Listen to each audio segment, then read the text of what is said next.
A paz de Jesus, amém? Nós vamos abrir a palavra de Deus no Evangelho de João.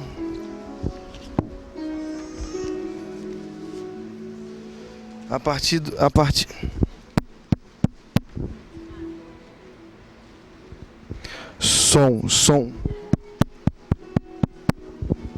som. Falhou aqui, ó.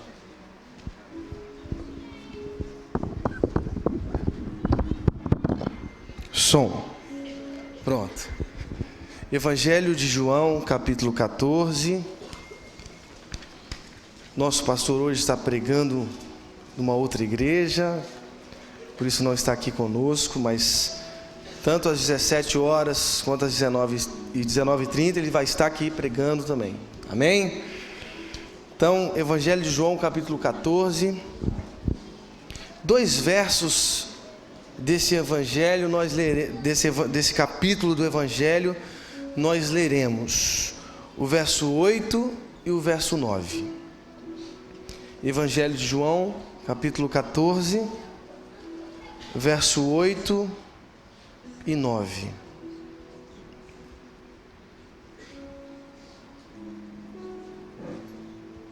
Todos encontraram, amém? Disse Filipe: Senhor, mostra-nos o Pai, e isso nos basta. Jesus respondeu: Você não me conhece, Filipe, mesmo depois de eu ter estado com vocês durante tanto tempo? Quem me vê, vê o Pai. Como você pode dizer, mostra-nos o Pai? Nós vamos repetir mais uma vez. Vou pedir meu celular, só para eu calcular o tempo aqui. Verso 8 e 9, do capítulo 14.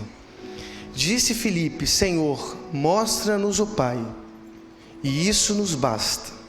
Jesus respondeu: Você não me conhece, Filipe, mesmo depois de eu ter estado com vocês durante tanto tempo? Quem me vê, vê o Pai. Como você pode dizer, mostra-nos o Pai? Vamos orar.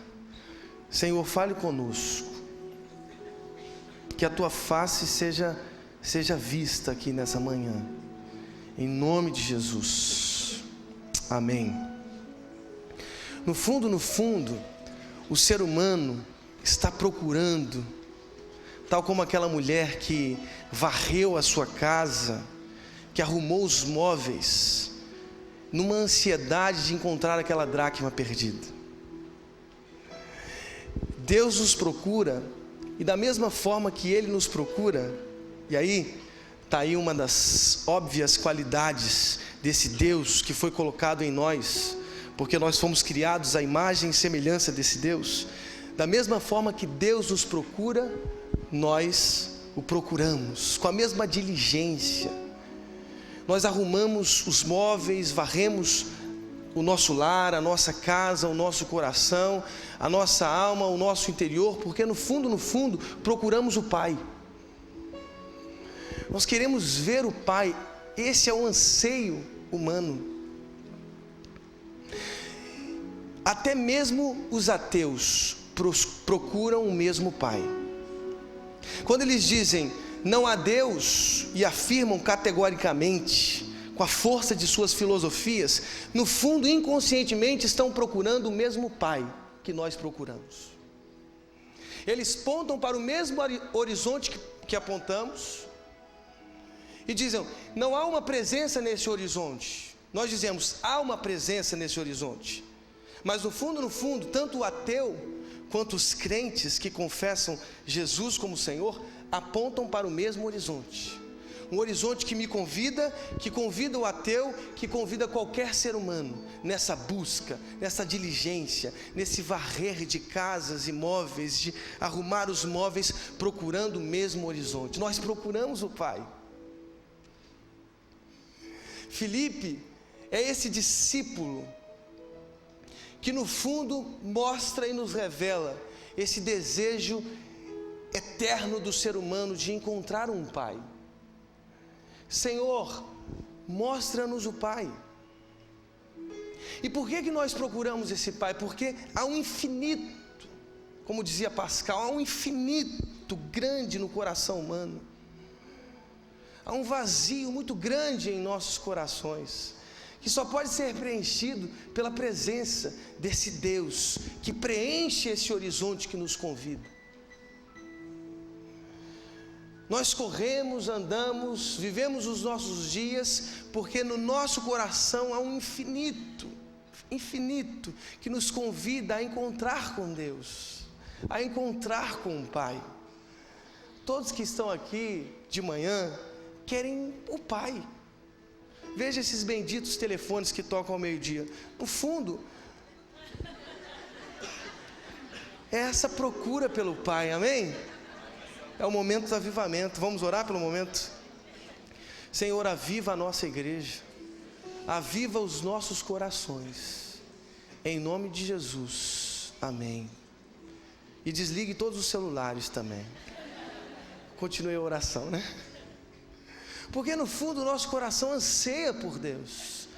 Santo Agostinho, no seu maior livro, Confissões, essa poesia vem desde a Idade Média e percorre todos os séculos, e a gente nunca se cansa de ler Santo Agostinho. Ele disse assim: o meu coração está inquieto, porque no fundo, esse cor inquietum de Agostinho mostra e revela esse anseio eterno do ser humano, que procura o Pai, que procura esse preenchimento desse vazio. Nós ansiamos. Filipe disse: Senhor, mostra-nos o Pai, e isso nos basta. O nosso coração inquieto, o nosso coração que anseia, só encontrará descanso, só encontrará saciedade na presença do Pai.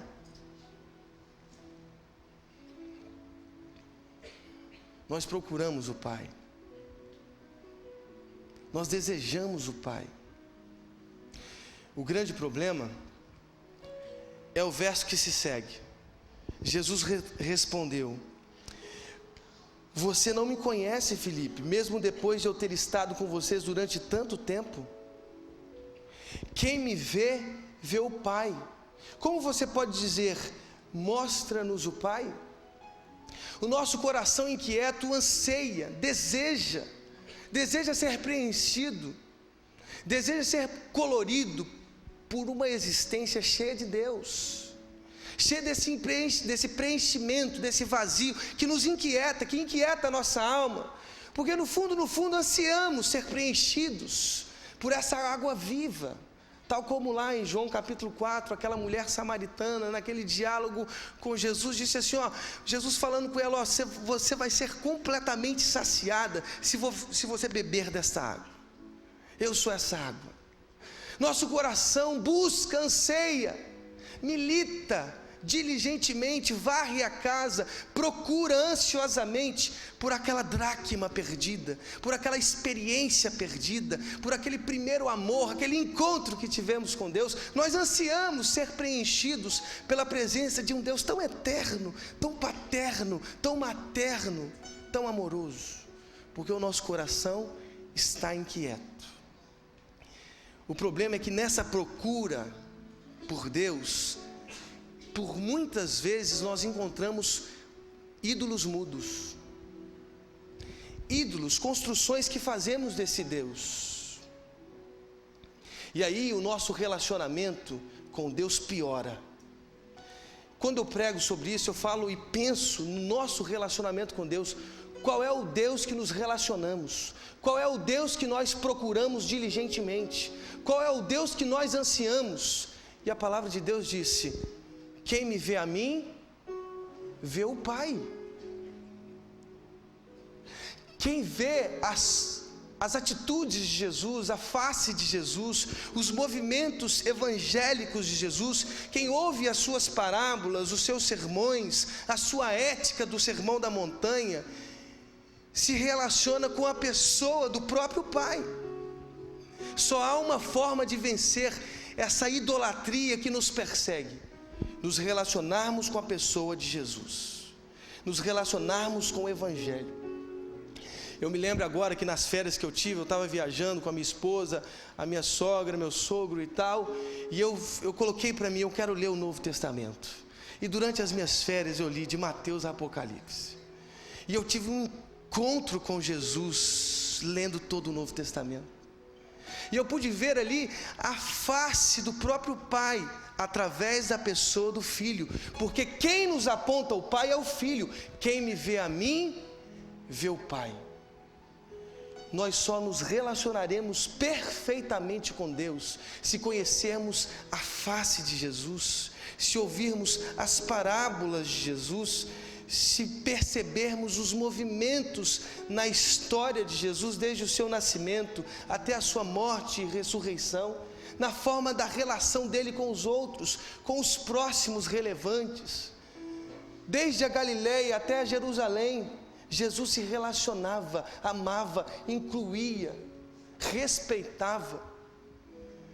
No meio dessa idolatria que nos persegue, só há uma forma de se relacionar com Deus, de ter intimidade com Deus, se relacionando com o Filho.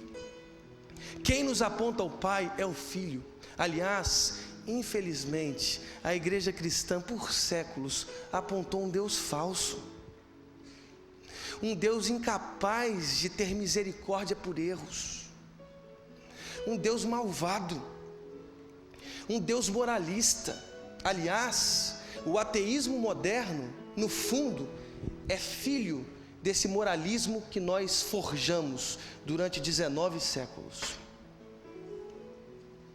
Teve um filósofo alemão que disse, sabiamente, Deus morreu. Deus morreu. Mas pastor, o senhor é louco? Ele disse sabiamente que Deus morreu. O senhor é ateu, pastor? E o senhor não tinha falado isso com a gente? Eu não sou ateu não, viu gente? Eu amo Deus. Por mais que eu não saiba me relacionar com Ele com a profundidade que deveria, eu amo Deus. Mas eu tenho que concordar com esse filósofo. Deus precisava ter morrido. Essa imagem moralista de um Deus que nos aprisiona, de um Deus que investiga o nosso coração, um Deus que procura os nossos erros para nos castigar, esse Deus morreu. Deus, quando sonda os nossos corações, disse o salmista no capítulo 139, no fundo, Ele quer conhecer o nosso dia, a nossa noite. Ele quer dormir com a gente, acordar com a gente, tomar café com a gente, se relacionar com a gente, não obstante as nossas transgressões, não obstante o nosso interior corrompido, porque Ele sabe que somos homens. Miserável homem que sou, quem me livrará do corpo dessa morte? Disse o apóstolo Paulo em sua maior carta. Ele sabe que somos frágeis, Ele sabe que somos humanos, Ele sabe que estamos contaminados por esse pecado perseguidor de Adão.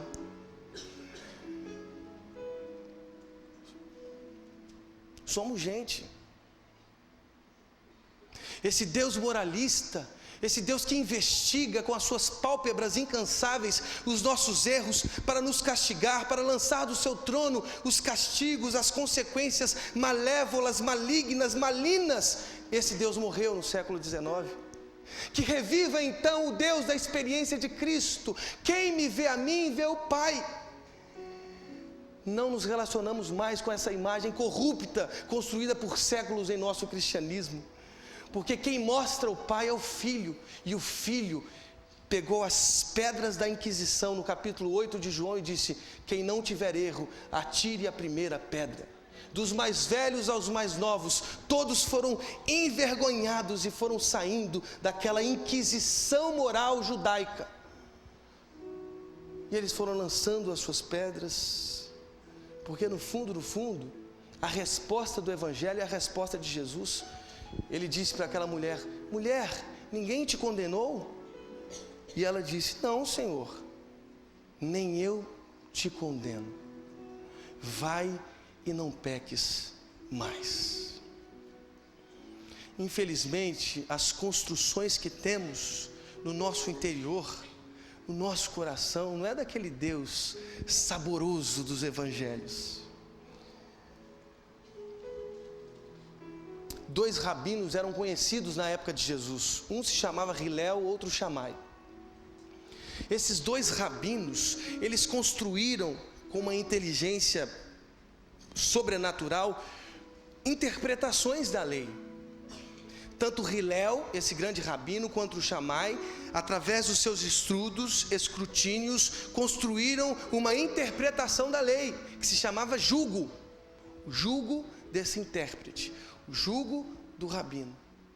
Interessante, porque esses dois rabinos, mesmo sendo tão inteligentes, tão sábios, não construíram uma interpretação que convidava o ser humano para ser gente. Dessas interpretações, os pobres eram excluídos, os leprosos eram excluídos, as mulheres adúlteras eram excluídas, os publicanos eram excluídos, os pecadores eram excluídos. Só eram incluídos os velhos e hipócritas religiosos, que aumentavam os filactérios de sua ganância, que aperfeiçoavam a sua estética exterior, mas que por dentro estavam corroídos de toda malignidade, de toda maldade, de toda inquisição que um ser humano pode ter. Jesus disse para esses no capítulo 23 de Mateus: hipócritas, vocês são como sepulcros caiados, vocês lavam o exterior do copo, mas por dentro estão corroídos de ganância. Não é esse o cristianismo que Jesus nos ensinou. E ele disse: vinde a mim, todos vós, que estáis cansados e oprimidos, porque eu vos aliviarei. Tomai sobre vós o meu jugo, o conjunto de interpretação dessa lei de Jesus. Ele não veio para anular, abolir a lei, mas diz a palavra de Deus, ele veio para completá-la. Ele veio para cumprir. Esse verbo significa completar ao ponto de transbordar. E aí Paulo entendeu, Cristo é o fim da lei, não como instância de dignificação, porque a lei nos dignifica, a lei é luz para os nossos caminhos, lâmpada para os nossos pés, mas enquanto dignificador de nossa caminhada. Jesus disse: o sábado foi criado para o homem, e não o homem para o sábado. A lei nos convida a ser gente, a lei nos convida a um casamento feliz, a lei nos convida a uma vida feliz, a lei nos convida ao exercício de uma vida humanizada, não pela opressão daquela velha interpretação dos rabinos Hilel e Shammai, que desconvidavam as pessoas para o interior de sua religião. Religião assim é ópio, já dizia Marx, é uma droga, é um veneno que nos corrói. A religião que Jesus nos ensinou, diz o verso 27 do capítulo 1 de Tiago: a religião verdadeira é ajudar os órfãos e as viúvas e manter-se incontaminado do mundo. Queridos, Jesus nos ensinou a amar as pessoas, amar as pessoas, incluir as pessoas, apesar dos seus erros, amar todo mundo, incluir todo mundo. Uma religião que não inclui as pessoas não pode ser vivida por nós. Antigamente as igrejas excluíam por causa dos pecados revelados. No fundo, todos nós temos pecados velados. A diferença de Caio Fábio para mim é que ele foi descoberto. E se me descobrirem, o que farão de mim? Porque eu não sou melhor do que o Caio Fábio. Eu sou tão humano quanto o Caio Fábio. Ele tem os seus erros, ele tem as suas posturas, não gosto de muitas delas, mas ele é gente, como eu sou gente. A diferença dele para mim é que o pecado dele foi descoberto. E se te descobrirem? E se descobrirem os seus pecados que só você sabe? Será que nós teremos a mesma capacidade de amar como Jesus amou aquela mulher que foi pega em adultério? Terrível pecado, é? Que Jesus incluiu: vai, não peques. Eu não te condeno, vai, não peques mais. Qual é o Deus que amamos? O Deus da velha hipocrisia judaica, que excluía os pecadores, os pobres, os leprosos? Ou o Deus de Jesus, que incluía os pobres, os pecadores, os leprosos e até mesmo os gananciosos da religião oficial. Diz a palavra de Deus: quem me vê a mim, vê o Pai. Nós precisamos mostrar a face de Jesus nesse tempo. Infelizmente, os nossos líderes midiáticos só mostram Jesus dos livros apócrifos de Israel. Mostram um Jesus que não gosta de gente, que não respeita a nossa história. Que a partir de hoje a gente revele a face desse Jesus dos evangelhos, que não gosta do pecado não, viu gente? Ele disse assim, ó, vai e não peques. Aqui não é oportunidade, pô, o pastor agora liberou para a gente pecar à vontade. Não. A palavra do evangelho diz, vai e não peques mais. No fundo, Jesus quer construir em nós uma espiritualidade que nos aproxima dele. Nos aproxima desse Jesus. Mas esse Jesus moral, construído pelas nossas liturgias, pelos nossos púlpitos, nos afasta de Deus. Porque é difícil de se aproximar de um Deus que não nos respeita. Mas o Deus de Jesus de Nazaré, não. Ele incluía, ele amava, ele respeitava. Deus respeita a sua história, Deus respeita a sua vida, Deus respeita. Ele diz, através do apóstolo Paulo, aonde abundou o pecado, superabundou a graça. No fundo, a graça vence. No fundo, a graça vence. Não a graça barata, mas a graça gloriosa, já dizia Dietrich Bonhoeffer. A graça que nos dignifica, que nos torna mais próximos de Jesus. Como é bom se relacionar com Deus assim. Deus nos ama, Deus nos quer. Como disse Alberto Caeiro, um dos maiores heterônimos de Fernando Pessoa, ele mora comigo na minha casa, a meio do outeiro. Ele é a eterna criança, Deus que faltava. Ele é o humano que é natural. Ele é o divino que sorri e brinca. E por isso é que eu sei com toda certeza que ele é o menino Jesus verdadeiro. Já dizia o poeta português, Fernando Pessoa. Qual Deus que enche o seu coração? O Deus inquisidor? Ou Deus que é essa eterna criança que sorri, que brinca, que participa da nossa história, que nos dignifica, que nos convida a ser melhores? Que Deus abençoe a nossa caminhada e que sejamos as pessoas mais amorosas desse mundo, que respeita a história das pessoas, que ama as pessoas. Como diz o nosso pastor, eu sou cheio. Surgiu até uma música aí agora, né? Eu sou cheio de amor, sou cheio de amor, sou todo amor, sou todo amor. Que a gente ame as pessoas, que ame as pessoas. Esse é o Deus de Nazaré. Esse é o Deus que pisou na Galileia, que foi a Jerusalém e que morreu numa cruz, porque amou, mesmo nós sendo ainda pecadores. Vamos cantar aquela música? Conseguiram? Para a gente dizer, posso conseguir. Essa aí, vamos lá, o Thales. Tudo que eu sonhei. Vamos cantar juntos? Alcançar o mundo, bens e riquezas. Vamos lá, vamos nos colocar de pé, adorar o Senhor. Posso conquistar vidas e corações e fazer minha história.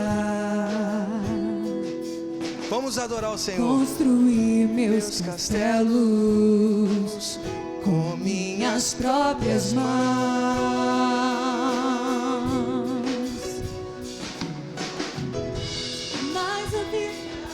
De nada valerá se eu não viver para o meu cantar e contar tuas obras. Tem a Ser letra? sempre fiel ao teu querer e viver a vontade do Pai. É o seguinte, nós vamos cantar essa música com muita alegria. O Juninho vai botar ela aqui. E nós vamos cantar com muita intensidade, porque na vida a gente pode construir grandes castelos. Aliás, você já deve ter construído alguns castelos, né? Você pode fazer tudo na vida, tudo. Ter uma bela formação, ter um apartamento na praia, ir no Rio Brasa todos os dias. Se quiser pode me convidar, eu fico muito feliz, né? Você pode fazer tudo isso, mas se você não tiver uma vida com Deus, de nada valerá. Amém? Vamos de novo. Posso conseguir. Vamos adorar o Senhor. Tudo que eu sonhei, alcançar o mundo, bens e riquezas. Posso até voar. Posso conquistar. Posso conquistar vidas e corações e fazer história, construir meus castelos com minhas próprias mãos. Agora tem que ser com muita intensidade, hein? Com muita alegria. Mas a vida De nada valerá se eu não viver para o meu Deus, cantar e contar tuas obras, ser sempre fiel a